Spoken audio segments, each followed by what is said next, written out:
Ser podcast.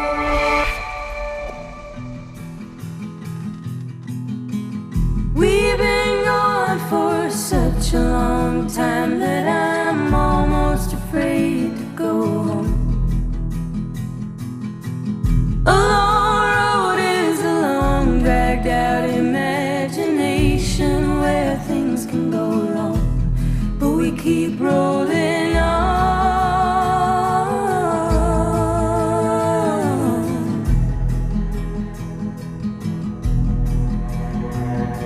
No, doctor, but if I was guessing, I'd say it was just growing pains.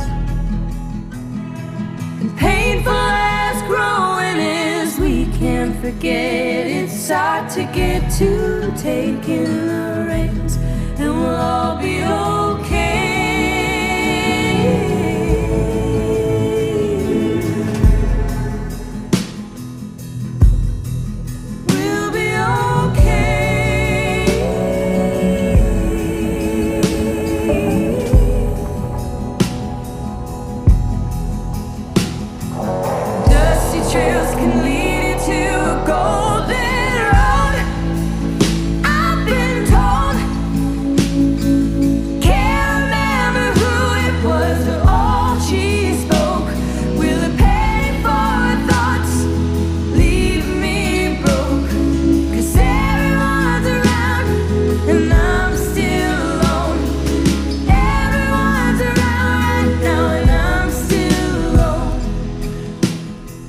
¿Cómo estás, Juanjo? Buenos días.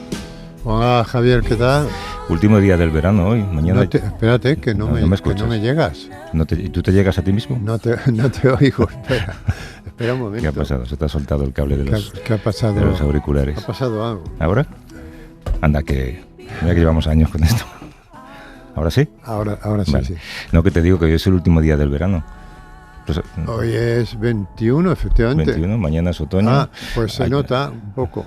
¿En qué? En el clima, pues hace mucho calor en la calle. No, pero ha refrescado un poquito. Pero no se nota emocionalmente. A mí el último día del verano, esto es un residuo de la infancia, supongo, todavía me entristece un poco, ¿no? Sí. No, a mí, sin embargo, me gusta la llegada de otoño. Yeah. Dice mucho sobre el carácter esto, ¿no? Sí, el otoño lo siento como es un lugar de recogimiento, de estudio, de encontrarte contigo mismo, ¿no? Es decir, es una estación muy para la reflexión, ¿no? Y para la lectura. ¿Tú ya estás volviendo a tu yo habitual? ¿O sí. Que te estaba costando? Sí, no sin dificultades, porque me está costando aclimatarme.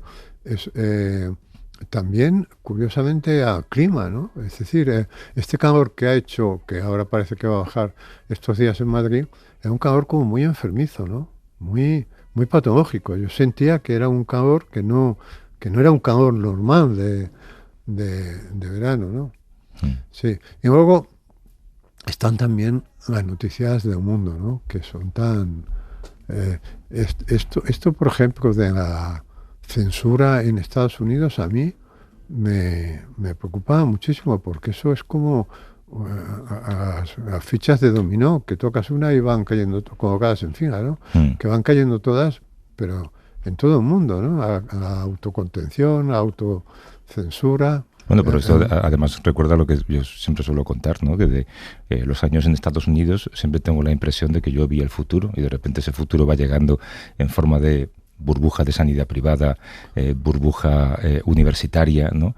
Y claro, esto lo vemos de lejos, pero igual que decíamos, España es el único país sin partido de ultraderecha y sin sector de la población votante de ultraderecha, y mira dónde estamos ahora.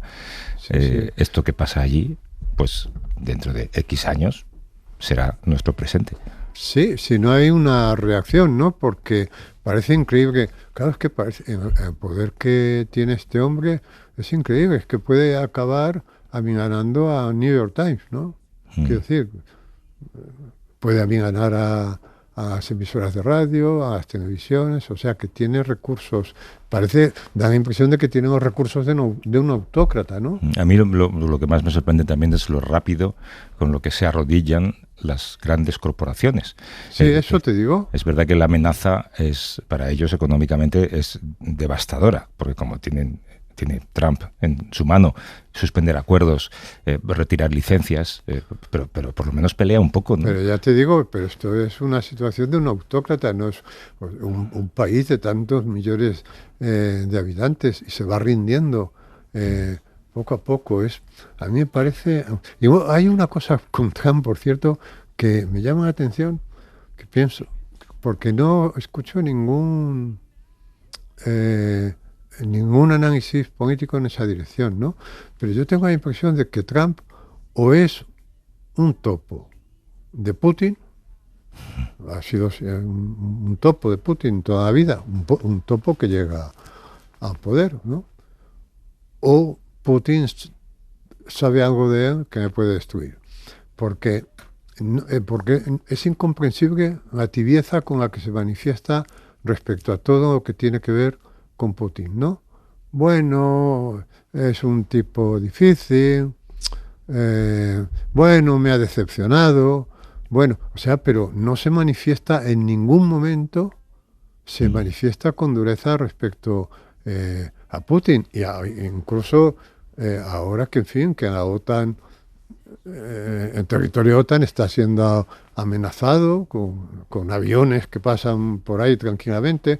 El ciberataque ayer a los aeropuertos es posible que sea una amenaza más, de decir, y Europa, esta parte de Occidente que es Europa, está como asustada frente al poderío de Putin, ¿no? Y entonces, digamos, el que ha sido hermano mayor siempre, que sería Estados Unidos y tal, pues las reacciones de Putin son buenos, sí, no se sabe, no es muy raro esto, no es como si fuera un topo o bien Putin le pudiera chantajear con algo. Se dijo en su día, ¿no? Y yo no lo oí esto. Hay muchos reportajes sobre ello, ¿no? Que Putin podría tener una grabación de vídeo en la habitación de un hotel de Moscú al que fue invitado y que por eso.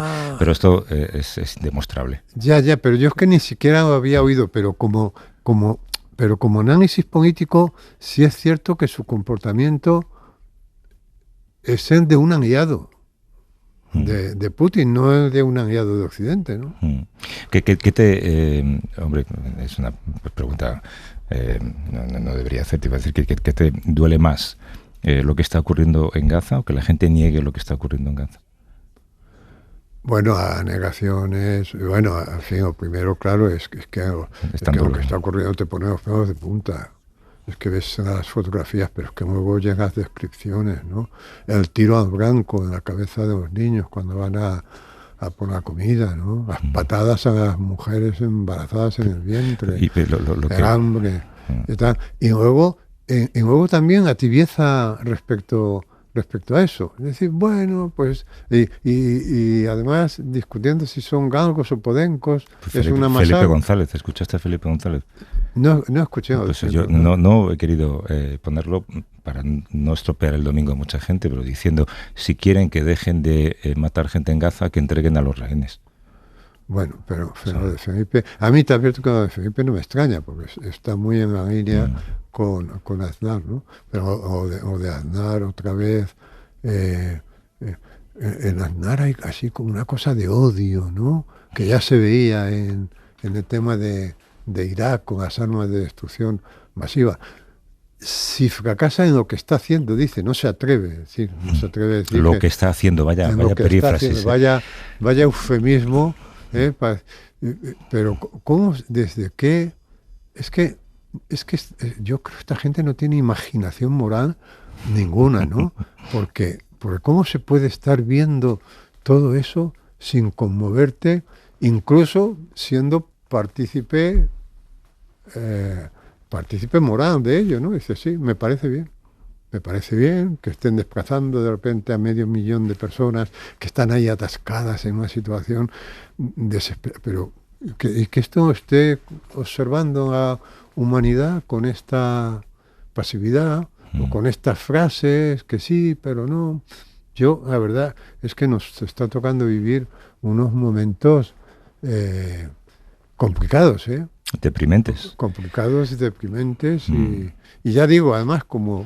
Pues no solo eso, porque siempre ha habido, ¿no?, la esperanza en el futuro, pero hay una especie de mantra que se está instaurando y que a mí me está calando también, ¿no?, que empiezas a pensar que todo lo que pierdes lo has perdido para siempre, y que todas las grandes voluntades que han movido la humanidad van desapareciendo y son irrecuperables, ¿no?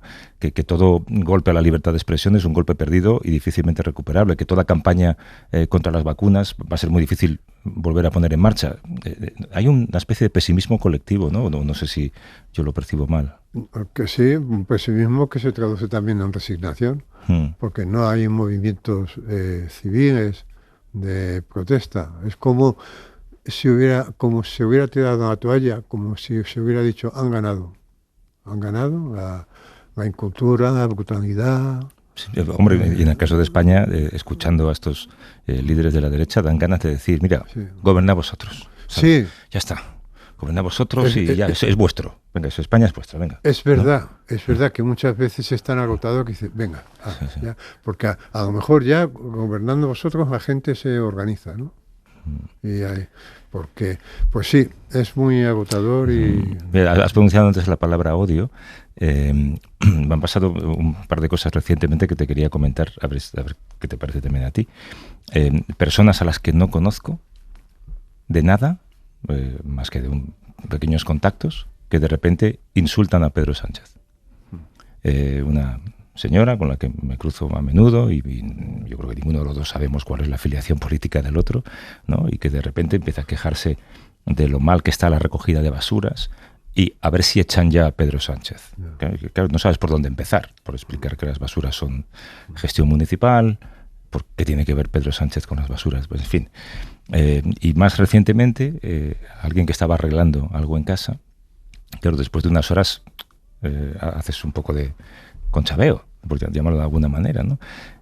Hablas de tonterías, de cómo está esta tubería o lo que sea. Y de repente, sin venir a cuento, me suelta, anda que la rata de Sánchez, cómo nos ha engañado a todos. Esto es literal, ¿eh? Claro, yo me quedo así, lo primero que le pregunto es, ¿en qué te ha engañado a ti? Y claro, por supuesto no sigue la frase, ¿no? Dice, anda, qué menuda rata. Yo, además, es que me daba la impresión de que este hombre me debería haber hablado de fútbol, que es lo que se hace siempre en España, cuando no sabe de qué hablar, ¿no? Te dicen, anda, que el Real Madrid, entonces ya ahí tiras un anzuelo y sobre todo entre hombres, ¿sabes? Y el otro responde. Yo tampoco habría sabido salir. Pero es como que se ha instaurado este mantra de que se ha abierto la veda, que puedes insultar a Pedro Sánchez y que es culpable de todo. Pero hay una inquina en esto y hay un odio en esto. Entonces, esta es la sensación de que han ganado porque han conseguido que se hable del político y no de la política y que se insulte al político, ¿no? Sí, que se insulte además transformando en una bestia, ¿no? Es decir, que es deshumanizando, que ¿no? Es el mecanismo típico del fascismo, ¿no? El odio además se transmite. Tú recuerdas que alguna vez hemos dicho que en general la gente no habla, sino que es hablada, ¿no? Sino que tú escuchas una conversación en una cafetería y una vez que has escuchado las 3 primeras frases puedes reconstruir el resto. Sí. Una vez que has averiguado si son un matrimonio o un directivo con un secretario, una secretaria, porque no se dicen cosas originales, ¿no? O sea, el lenguaje se mueve por circuitos impresos. Si yo te digo buenos días, tú me dices buenos días, pues igual que ese mecanismo automático sucede esto. Es decir, no hay una pelea matrimonial de matrimonio que sea original. Todos los matrimonios se pelean igual, ¿no? Entonces, eso se transmite, en odio, digamos, verbal, se transmite. O sea, seguramente esta persona que hizo eso no estaba hablando, estaba siendo hablada, ¿no? ¿Por qué? Bueno, es lo que han transmitido. Claro, que desde la política comentábamos la semana pasada, ¿no? Hay políticos que cohesionan y políticos que dividen.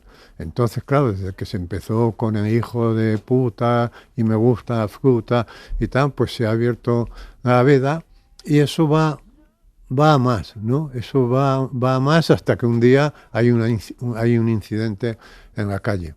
El odio es un mecanismo muy curioso porque es un cóctel de sentimientos, ¿no? Porque en el odio hay envidia, hay rencor, hay frustración, hay un sentimiento de que te han humillado, ¿no? Con el odio también construyes el yo. Yo me hago fuerte en mi yo odiando a los negros, ¿no? Odiando tal. Entonces, si yo tuviera que escribir, si me dijeran, escribe una historia de odio, bueno, yo cualquiera, lo primero que se nos ocurriría es empezar por Caín y Abel, ¿no? Porque efectivamente en Caín había todo esto, era un cóctel que había esto. Había envidia de su hermano, había resentimiento, había humillación de que sus padres le querían menos, y ese cóctel, fíjate, yo vivo con algo contradictorio y no tengo respuesta, ¿no? Por un lado me parece que el odio es más primitivo que el amor, ¿no?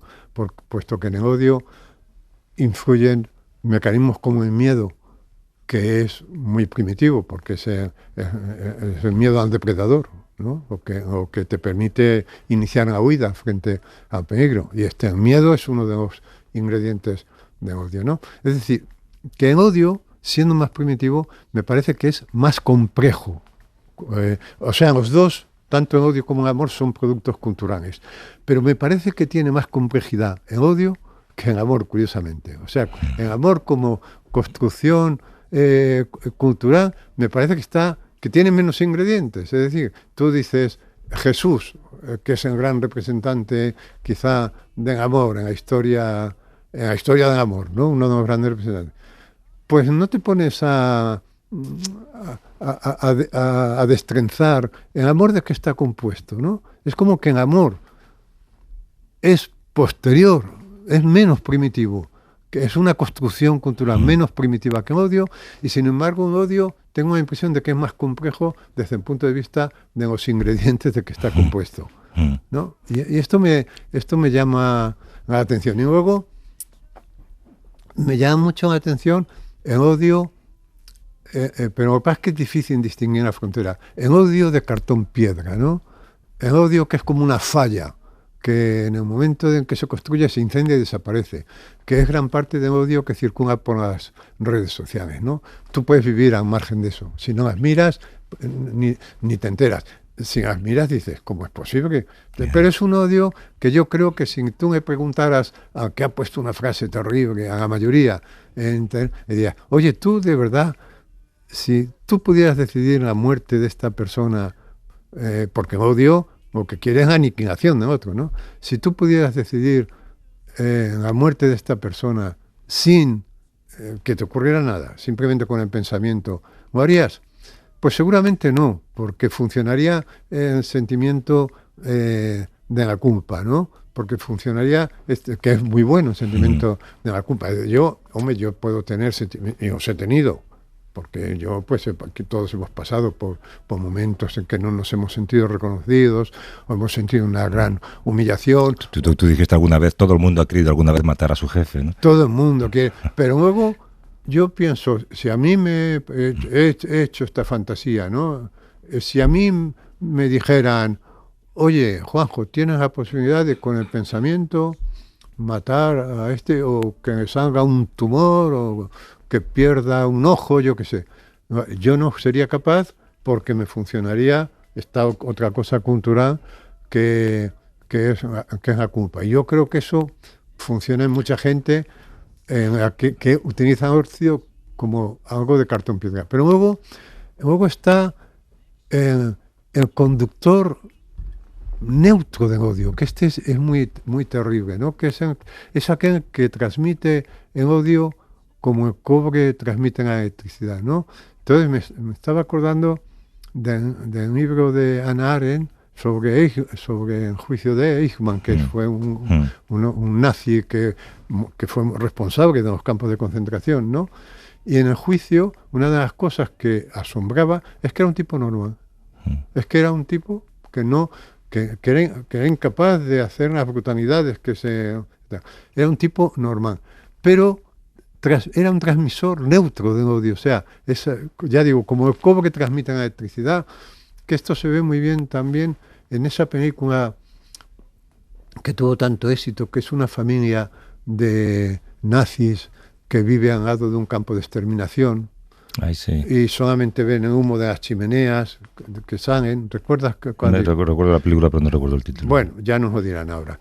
Esto es una familia normal, un matrimonio con hijos y tal, que están viviendo al lado de un campo y no tienen odio. O sea, esto quiero decir que tú a estos no los ves cargados de odio, pero sin embargo lo transmiten, son transmisores naturales. Y esto, por ejemplo, en el mundo que comentábamos antes de Trump, hay mucha gente que se convierte en transmisora de el odio, es decir, pues hay que expulsar a un cómico de un programa. Bueno, yo no odio, yo no tengo, pero soy un transmisor natural de esta corriente, ¿no? Y eso son muy peligrosos, porque esas personas que no muestran odio directamente, pero son funcionarios al servicio de odio, como Eichmann, ¿no? Que decía, bueno, como tantos otros nazis capturados en Latinoamérica que eran carpinteros simpáticos en su vida posterior. Obedecía a órdenes, ¿no? La zona de interés. La zona de interés. Mira, esto que dices de la dicotomía entre el odio y la culpabilidad es perfecto para escuchar una cosa que te había sacado. Circulaba por X, por Twitter, un vídeo de una manifestación en la que gritaban consignas contra Pedro Sánchez. Y mira lo que dice un individuo.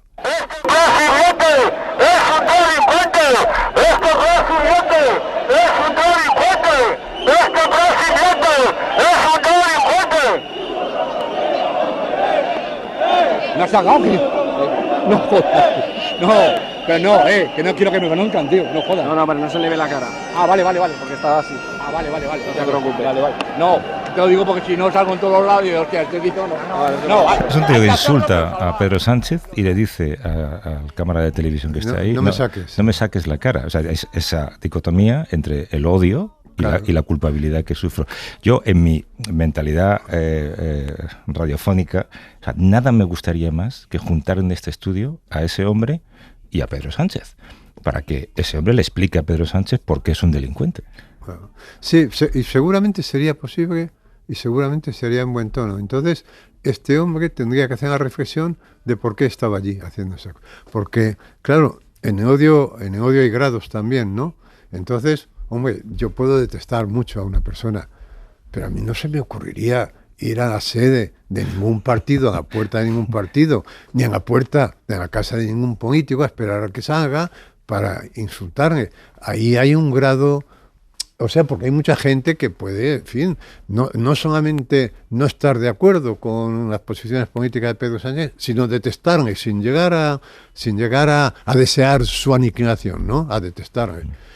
Pero el salto cualitativo que supone decir, bueno, yo voy a coger el metro y me voy a ir a la puerta de Ferraz o me voy a ir a la puerta de no sé qué político. Me compro un megáfono.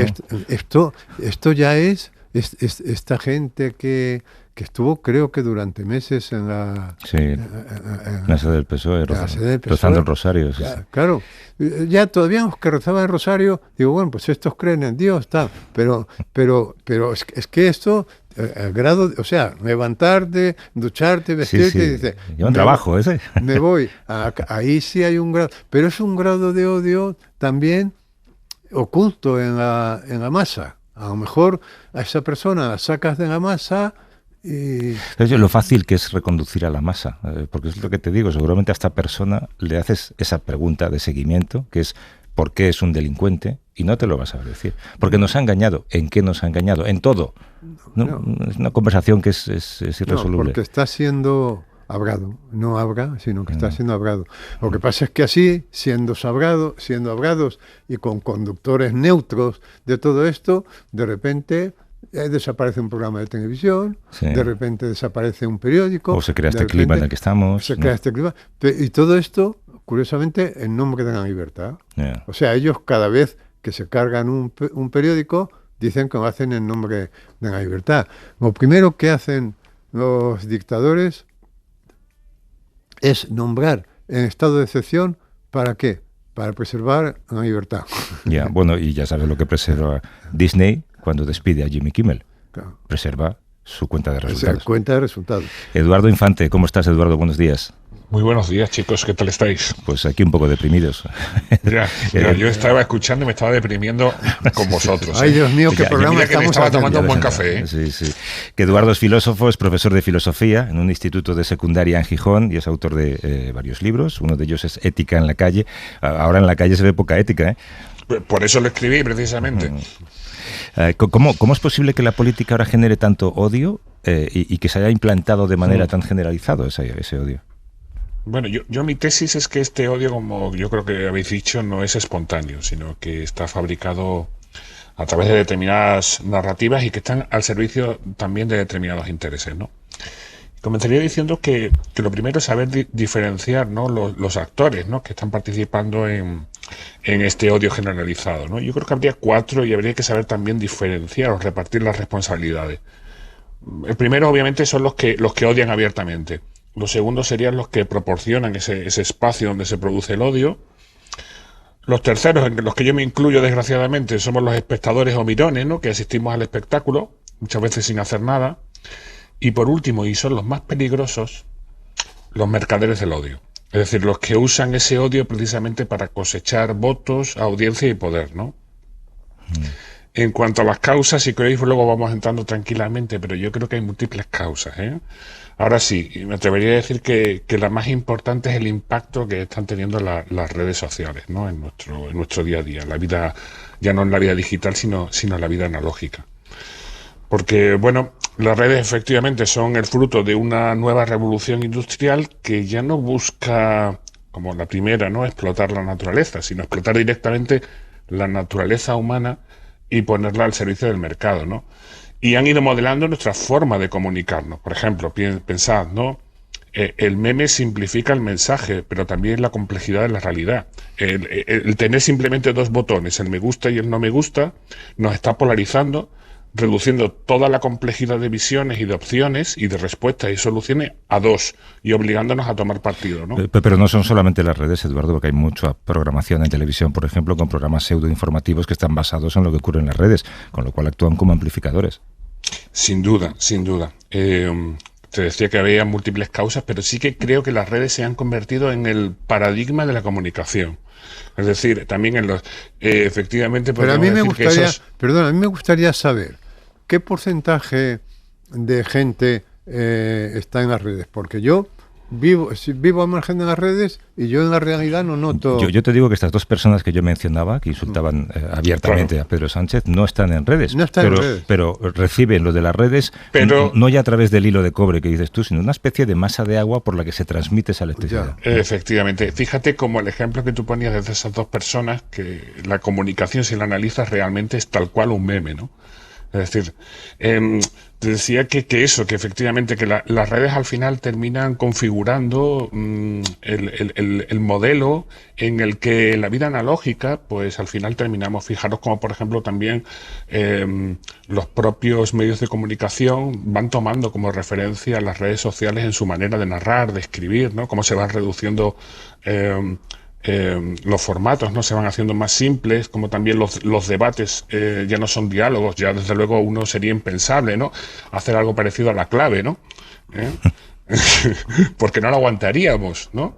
Entonces al final, fíjate, yo ponía el ejemplo también, ¿no?, como por ejemplo, de la misma manera que los filtros de Instagram han configurado un modelo determinado de belleza y hace que nos queramos, que nos maquillemos queriendo parecernos a ese modelo, estemos o no en Instagram, ¿no? Pues al final efectivamente esa polarización de la que viven las redes sociales, porque a eso quería llegar, es decir, que las redes sociales fomentan el odio y habría que analizar por qué fomentan el odio, ¿no? Pero fomentan el odio efectivamente porque porque monotonizan, ¿no? Convierten en dinero, convierten en moneda el tiempo que estamos en las redes sociales, ¿no? Y desde que el hombre es hombre, el estímulo que más nos enciende precisamente es el odio. Hay tantos factores, Eduardo, porque yo también pienso en cómo, yo qué sé, pues los informativos locales, por ejemplo, en lugar de hablar de cuestiones que afectan a la vida de la ciudad en la que vives, pues primero te inundan con las batallas políticas locales, ¿sabes? Es que no sé cómo se puede avanzar. No sé si apagando redes sociales, pero ya te digo que da igual apagar redes sociales. Da igual porque efectivamente porque alimentan el discurso. Tú bien lo has dicho, el medio local está tomando como modelo las redes sociales, ¿no? Porque el medio local necesita audiencia para poder sobrevivir, ¿no? Y entonces necesita captar nuestra atención, ¿no? Oye, ¿en las aulas, perdona, en las aulas en las que tú das clase, tú ves un reflejo de esto? Madre mía. ¿En serio? Vaya pregunta. Que si lo veo y lo que más me duele es que como sociedad no estamos hablando de ello y no nos lo queremos ver, ¿no? De hecho, quizás lo que lo sacó a la palestra precisamente fue esta serie que tuvo tanto impacto, que fue Adolescencia, ¿no? Que nos dejó a muchos conmocionados, ¿no? Y que nos hizo esa pregunta tan aterradora, ¿no? Si somos realmente conscientes de lo que nuestros hijos hacen en Internet, ¿no? Y la pregunta esa que se hacen además los padres, ¿no? Si podríamos haberlo hecho mejor como padres, ¿no? ¿Y qué? A mí me aterroriza pensar que llegue un momento en que tengamos que formularnos esa pregunta, ¿no? Perdona, Juanjo. No, decía, ¿qué es más peligroso para el sistema? ¿En odio o en amor? Porque estoy pensando en grandes... Vale, sí. O sea, en amor es muy peligroso. Fíjate Gandhi, fíjate Jesús, fíjate Mandela, ¿no? ¿Qué es más peligroso para el sistema? Sí. Para el sistema.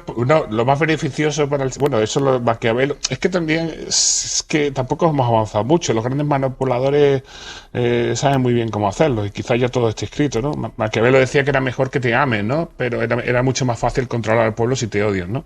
Si te temen, perdón, ¿no?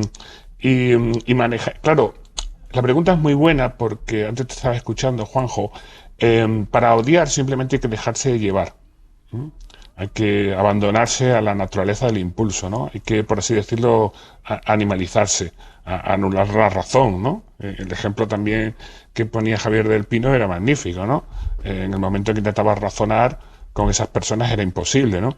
En cambio, el amor sí que es cierto que en el amor hay una escala, es decir, hay un amor quizás pues muy todavía animalizado, ¿no? El que esa atracción simplemente por la belleza que se pueda encontrar en lo físico y en un cuerpo, pero en el amor se puede, como bien nos enseñó Platón, ir escalando, ¿no?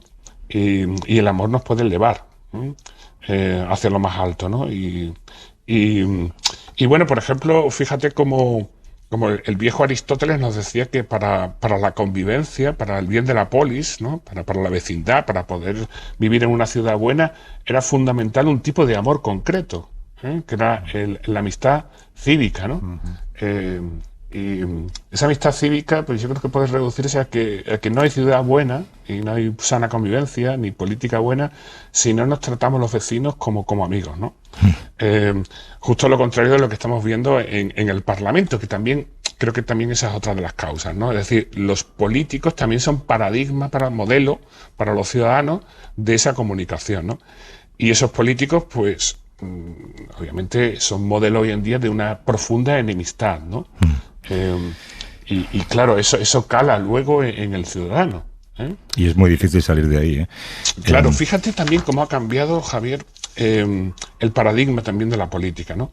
Se ha pasado del paradigma del diálogo al paradigma de la confrontación. Y de ahí también nace mucho del odio que hay en la calle, ¿no? El diálogo es la búsqueda colaborativa de una solución a problemas comunes, ¿no? Y exige un pensar juntos. Y lo que se ha instaurado, ¿no? Lo podemos ver en cualquier noticiero, ¿no? Esta semana podríamos coger las declaraciones de cualquier político. Es el paradigma de Carl Smith, ¿no? El entender la política como una confrontación de amigo-enemigo, donde el objetivo es eliminar al otro, ¿no? Y esto lo vemos claramente, por ejemplo, en la oposición, ¿no? La única manera de acceder al poder, efectivamente, es con la aniquilación absoluta del otro. Y por eso todo esa narrativa que hay contra el presidente, ¿no? Mañana tienes clase. Ay, desgraciadamente. No, hombre, no afortunadamente, porque la verdad que mis chavales, mi aula, por así decirlo, es todo lo contrario. Es una bomba de oxígeno. No me digas que alguien se mete con Pedro Sánchez también en esas edades. Mucho. Porque claro, lo que hablábamos, ¿no? Es decir, sobre todo los varones, ¿no? Es decir... esto es paradigmático. Claro, tenemos que pensar que las redes generan, lo estábamos hablando, unos efectos nocivos muy fuertes entre los adultos, que tenemos el cerebro supuestamente desarrollado y también que supuestamente somos autónomos, ¿no? Pero también tenemos que pensar, y deberíamos pensar, qué tiene que estar haciendo las redes en un joven que no tiene aún plenamente desarrollado su cerebro y que tampoco tiene plenamente desarrollado su capacidad de autonomía, ¿no? Por tanto, esa polarización, pensemos, ¿no? Esa exacerbación del odio, esa violencia, esa normalización de lo grotesco, de lo aberrante, de lo injusto, pensemos, ¿no? ¿Qué tiene que estar creando en nuestra juventud, ¿no? Yeah. Que recordemos, que el acceso a la violencia de nuestros jóvenes es a los 9 años, que los informes que estamos manejando de los últimos estudios es que a los 9 años tienen acceso al porno violento. Yeah. Entonces, Eduardo, acábate ese café y luego tómate un gin tonic. Sí, porque si no, no salimos. No, te voy a decir también que los jóvenes también son la esperanza. Claro, estoy haciendo apología del alcoholismo. Los jóvenes, afortunadamente, y aquí termino, ¿no?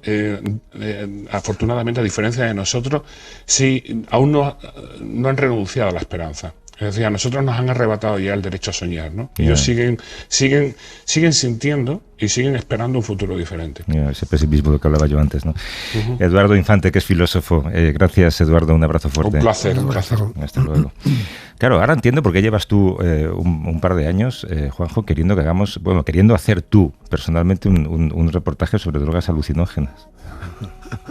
Bueno, pues porque en parte ahora las drogas alucinógenas que se prohibieron por razones de orden político, creo yo, en los años 60, 70, ahora están volviendo como remedio para muchos males, entre ellos como remedio para el odio, porque hay principios activos de determinados hongos que lo que te hacen precisamente es alcanzar experiencias místicas, experiencias de amor, de fusión con el todo, y por lo tanto ser mejor persona, ¿no? Te lo tengo que preguntar, ¿las has probado alguna vez? No. Pero te gustaría, esto lo reconoces. Bueno, ¿estás abierto? Estoy en ello. Estás abierto. Te he traído a alguien que lo sabe todo, aprovechando que desde México pasaba por Madrid a participar en una charla en el Centro Cultural Conde Duque. Está en el estudio Naif Lleva, que es ingeniero, que ha investigado sobre los hongos alucinógenos y LSD y su papel a lo largo de la historia. ¿Qué tal, Naif? ¿Cómo estás? Buenos días. Hola, Javier, ¿qué tal? ¿Cómo estás? Gracias por invitarme. Has escuchado la conversación que teníamos, igual dices, ¿a qué vengo yo aquí? ¿A salvarlos o a empeorarlo? Sí, un poco. Siempre me interesó muchísimo la tecnología, de ahí vengo. Y de hecho llegué a la idea de los hongos como una experiencia también tecnológica, como una especie de tecnología biológica. Entonces, me parece interesante la manera en que en esta época hipermediatizada, también, como bien dices, los hongos y otros alucinógenos se han vuelto un tema importante, algo muy discutido, muy comentado, muy anhelado y muy temido. ¿Han perdido la mala fama, tú crees? Todavía no, pero ya van en ese camino. Creo que cada vez menos. Es decir, ahora a mí me sorprende ver amas de casa hablando de sus microdosis. ¿En serio? ¿Pero en qué bloque de viviendas vives tú? Bueno, hace tiempo vivo en Nueva York. Pero sorprendentemente en México hay un auge increíble, una búsqueda muy intensa de este tipo de experiencias, ya más como para sanar al espíritu, al cuerpo, para convivir. Es que no sé si estamos cruzando la línea de la apología de la drogadicción y me estoy poniendo un poco nervioso ahora mismo. Tú lo has probado, ¿no? Sí. ¿Y? Bueno, ¿odiaste menos? No, realmente no, yo creo que odié igual. No, pero fue fascinante. Yo sí he probado los hongos y algunas otras sustancias psicotrópicas y me parece interesante. Ahora, yo las dejé durante 40 años.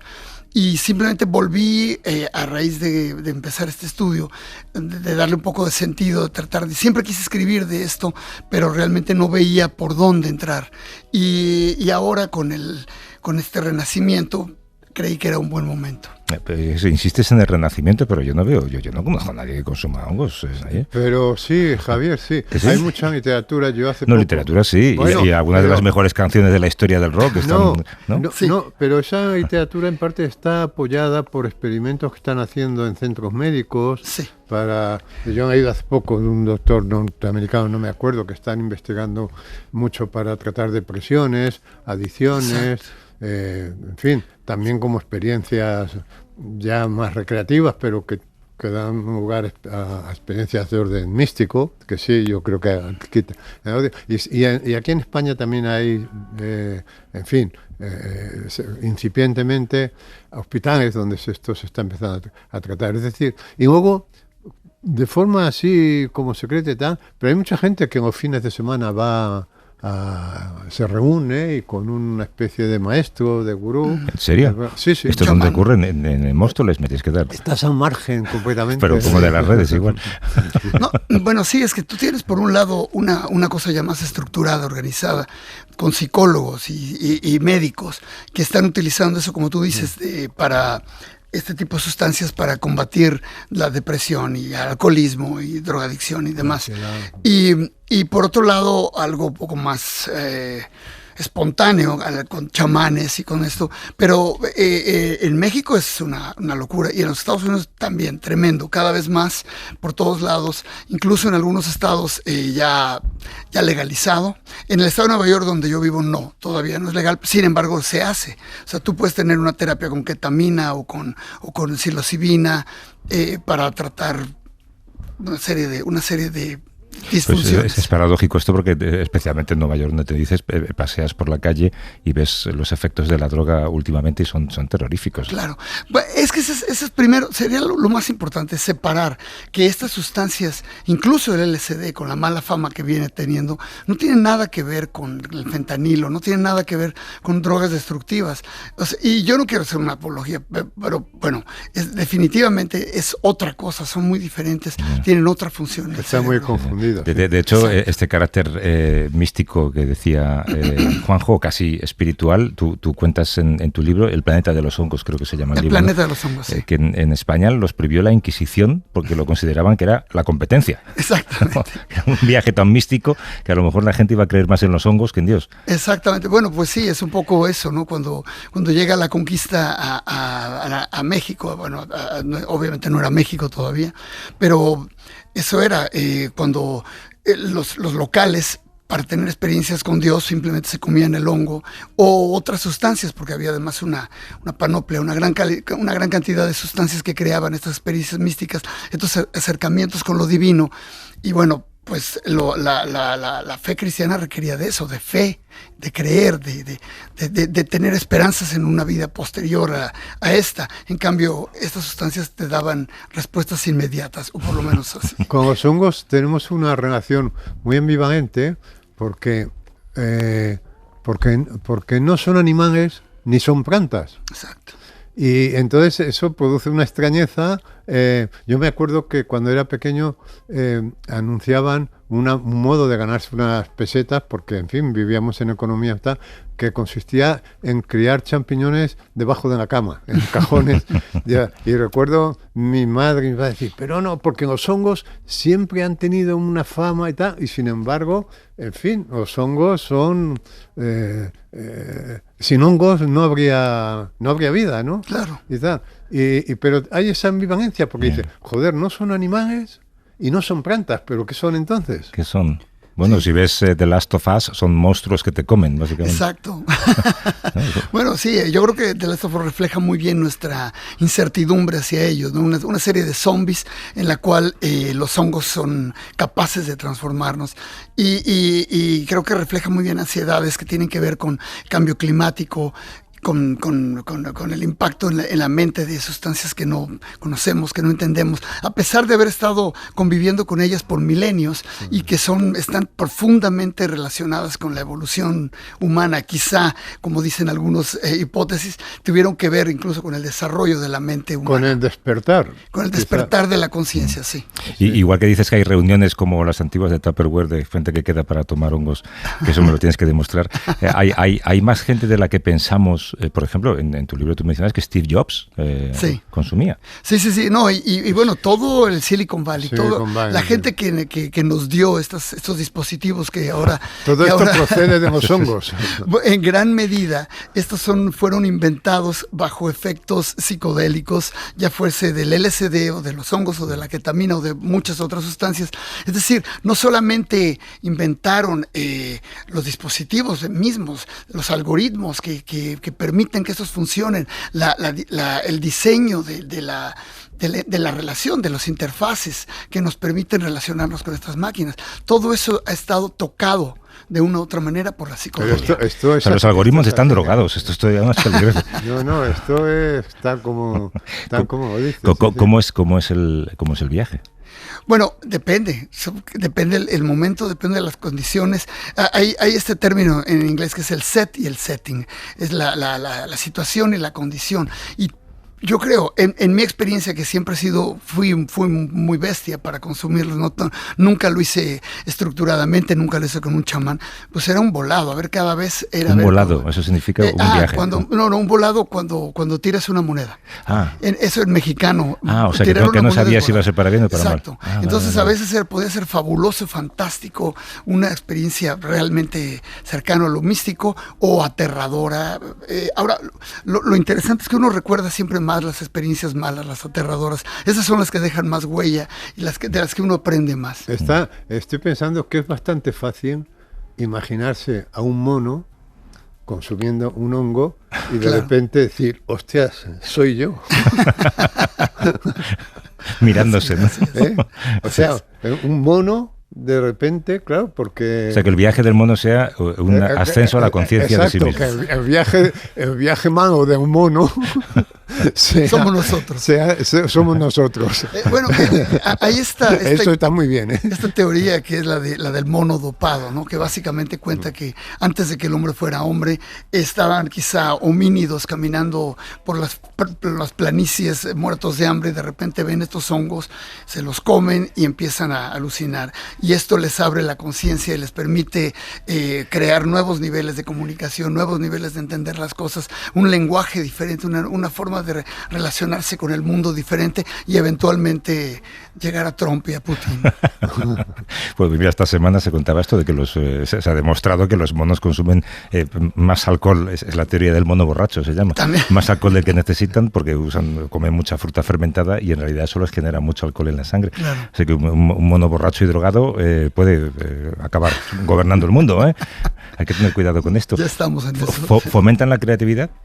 Yo creo que sí. Bueno, hay... Que se lo digan a David Bowie. Exacto. Yo creo que los que crecimos con el pop, con esto que estaba íntimamente relacionado con la psicodelia, pues no podemos disociarlo, no podemos pensar que haya una separación entre Pink Floyd y el LSD. Ya, no existiría, ¿no? Exacto, no existiría, quién sabe. Y estas drogas que además no eran adictivas, que no son estas cosas que decía Javier, se prohibieron simplemente por razones de orden político, no porque fueran malas, porque hicieran daño. ¿No? Exactamente, sí. Y fueron sustituidas por drogas malas, realmente. Por drogas que sí realmente tienen un efecto adictivo, como la cocaína, la heroína, el fentanilo y muchas otras más que sí tienen un impacto real en la vida, ¿no? Oye, entonces ayúdame solamente, ya te despido, Nayef, que esto que yo contaba es verdad. O sea, Juanjo se ha ofrecido, de hecho ha insistido bastante en hacer un reportaje probando una de estas cosas psicodélicas, ¿no? Y relatar ese viaje en un reportaje en primera persona. Claro. Lo deberíamos hacer, es que tampoco quiero matar a nadie. ¿Crees que es una buena idea? Yo creo que sí, yo creo que es muy buena idea. Yo creo que deberíamos primero que nada, al desatanizarlas, quitarles la idea de que son drogas. O sea, no falta que le digas eso. Referirnos a ellas como otra cosa, como enteógenos. Como enteógenos. Sí, como sustancias que acercan a la experiencia divina o mística, y tratarlas de esa manera. Ahora, yo tampoco no soy un propagandista de esto. Creo que cada quien debe tener o no tener la experiencia, pero sí por lo menos tratarlo de una manera diferente. No se trata de una droga convencional. Nayef Lleva, que es ingeniero, investigador del mundo de los hongos alucinógenos, ha publicado El planeta de los hongos. Tienes una charla el 23 en el Conde Duque y en Casa de México el 24. Donde presentas así es. Oye, gracias por pasarte por aquí. Muchísimas gracias por tenerme aquí. Y si hacemos esto, te contratamos como asesor, ¿vale? Por favor, sí. O para compartir un poco con nosotros. No sé cuántas líneas rojas hemos cruzado hoy, Juanjo. Bueno, un abrazo. Muchas gracias. Hasta la semana que viene si seguimos. Un abrazo.